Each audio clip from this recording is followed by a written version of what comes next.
ကောက်ကြီးသဘာအတွက်ပြိုးထောင်ဖို့အတွက်ပြိုးခင်းလုပ်နေတာဖြစ်ပါတယ်လူပဲတော်သူတောင်သားတွေဘောကရှင်နဲ့နွားနဲ့လှုပ်စားနေရတာ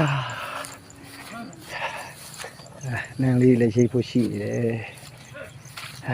တော်သဘာဝတော်လှအုံမိုင်းမြူတွေစိုက်နေတယ်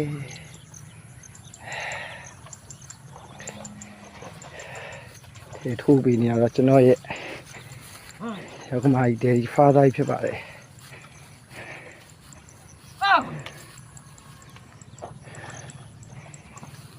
ကောက်ကြီးသဘာအတွက်ပြိုးထောင်ဖို့အတွက်ပြိုးခင်းရာလေးလုပ်နေပါတယ်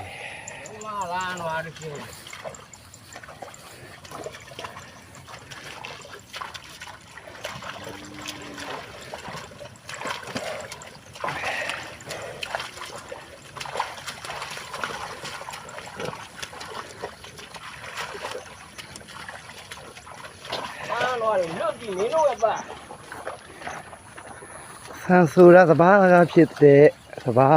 ဆိုတာလေခွင်းထဲမှာရှိတဲ့ဗျာမသိရင်မသားထားကြပါ